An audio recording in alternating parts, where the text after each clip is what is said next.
Pearl Harbor Day, Kathy, became a reality to my family, myself, when I learned that we have a second cousin who was killed on the USS Oklahoma on December 7th, 1941. I was unaware of this family member until 2017. I was in Chicago conducting a funeral for one of my sisters. And before we left to come back to Florida, I visited with our aunt, Aunt Dorothy, who at that time was 92 years old. And just out of the sky blue, she asked me, she said, "Kenny, do you know that we have a family member who was killed in Pearl Harbor?" I said, "No, ma'am, I did not know that." I said, "Mamie never told me that." Mamie is my mother, her sister. And I was unaware of that. She said, "Oh yes, our first cousin was killed on that Navy ship." And again, she's 92, so she dropped the entire conversation just that quickly. In 2018, my wife and I had a trip to Hawaii. Some friends had wanted us to go with them to Hawaii. So when I found out that we were going, and after we had gotten to Hawaii, I called back home to speak with my aunt because that's all she had told me. We had a cousin killed. So I contacted my brother and I asked him, "Is Auntie home?" He said, "She should be now." I had called several times, so I called and spoke with her again, and she said, "Just look for the name Wilbur Williams." Very short conversation. Again, she's 92 years old. She said, "Just look for the name Wilbur Williams," and that's it. And so we had a trip planned to Pearl Harbor, there to go to the memorials. My wife and I and another couple are friends. So we went to the memorial services and we went to all of the film presentations, and we got a boat ride to go out to the USS Arizona. But it was closed at that time, so we could not actually get on the Arizona. But the boat that we were on, the narrator, he took us around and we got close enough to take pictures. But when we got back to land, then I started looking at all of the memorial plaques. Saw the names of all the men from the Arizona. And not far from that was a plaque of all the sailors from the USS Oklahoma. So I just started slowly reading the names, and I came upon the name Wilbur Williams. I took a picture of the plaque, and then I went and found a park district officer. And I told him, I said, "Sir, this name, Wilbur Williams, I believe it is a cousin of mine." And he became very excited. He said, "We have been trying to locate family members of these men here who have died because they all died and they were burned beyond recognition. So all we have is a name and their rating in the Navy, and their remains are in mass graves in the Punch Bowl." So I showed him the picture, and he said, "Can I explain something to you about this?" I said, "Sure, of course." So the name Wilbur William, its rating was a OS3. And he said, "I'll share this with you. Please understand the Navy at that time. OS means officer steward. Officer steward, Most of the Negro sailors were officer stewards or cooks or things like that. So this denotes that he was a Negro man. I said, great. This is fantastic. All I had was a name. He said, okay, this denotes that he was a Negro man and he was an officer steward. And he gave me his card and he said if I would contact his supervisor to tell him about this meeting and they would like to speak more with me. So when we got back to Florida, I started researching and then I called my aunt again and I said, Auntie, I found Wilbur Williams' name.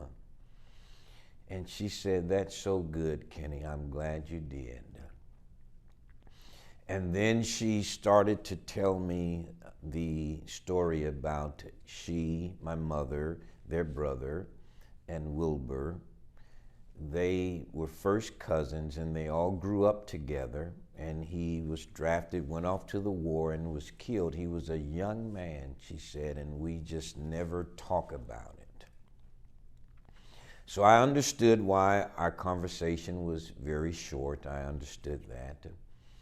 So that prompted me to want to do a little bit more investigation, and I did find out that Wilbur Williams is my second cousin, and he served on the Oklahoma, was killed on December 7th, 1941.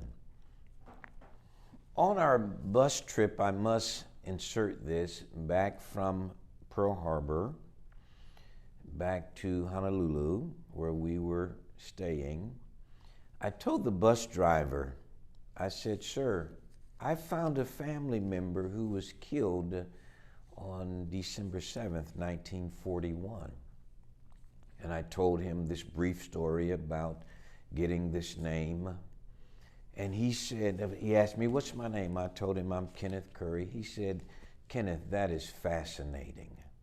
He said, may I share this with the bus, the people on the bus?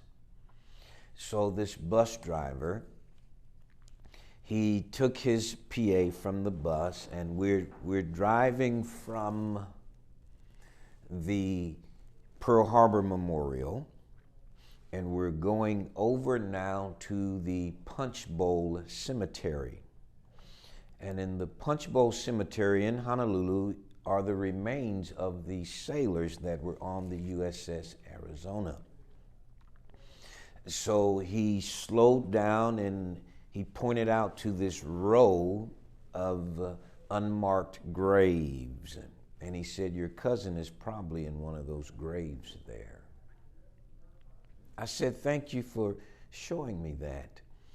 And then he started talking to everyone on the bus. He said, here in this cemetery are the remains of some of the men who were killed on the USS Arizona or the Oklahoma that day. And on the bus, we have a family member of one of the men who are buried in the cemetery.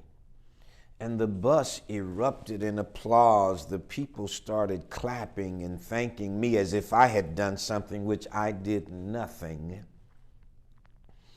But then he went on, the bus driver went on to tell us about that fateful day, December 7th, 1941. His dad, a little boy, was in Honolulu. They lived in Honolulu. His dad was depicted in the movie Tora, Tora, Tora. His dad was one of the little Japanese boys that saw the airplanes coming over to bomb Pearl Harbor that morning.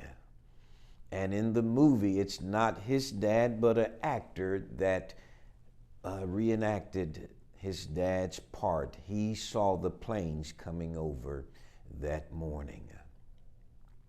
So the bus driver, after we got back, he thanked me and wanting to know more about this, and he encouraged everyone to learn about what happened on December 7th, 1941, there in Pearl Harbor, where thousands of our sailors and Marines were killed when the Japanese attacked Pearl Harbor that day. The day before yesterday, I was in Target store here in Gainesville, and there on the magazine rack is a magazine with the picture of the Arizona on its side there, saying that this Tuesday, December 7th, will be 80 years of that fateful day in which President Roosevelt said that this day will live on in infamy. And it has become a reality to me. I understand Memorial Day now. I do know what it is to have lost family members during World War II. And then I have come to learn more about family members who actually served in World War II. I knew my dad served in World War II in the Philippines. He was one of the early naval Seabees. He fought in the Pacific. He built bridges, he built roads in the Philippines in World War II. His brother, my uncle Freddie, was part of the Montford Point Marines. They were the all-Negro Marine Training Regiment. And he was some of the first Negro Marines to see combat in Saipan. He was wounded in World War II. My uncle Mike, he was in the Navy in World War II. So we have many family members who participated and still do participate in military service. And I want to personally thank all of the veterans of the past. The present, I have a son-in-law who's active in the Navy right now. He's on the USS George Washington. And I want to thank the future military men and women who will join the service to help protect our wonderful country and continue the legacy of being in some branch of military service. I think it's an honorable thing to be a service member, no matter what branch that you serve in. And I am thankful myself to have served in the armed forces, spending 9 years in the U.S. Army. So I just want to thank again all of the veterans, no matter who they are, where they are, all of the active duty military personnel, no matter where they are serving today. So if you're U.S. Army, would you get razzed for wearing a U.S. Navy? Kathy, I have been asked here at Hammock many times, as recent as yesterday, Kenneth, why are you wearing this Navy lanyard and you were in the Army? Well, I wear it for my son-in-law who is active, and I wear it for all of my Navy family that did serve, but more so now I wear it in memorial of Wilbur Williams.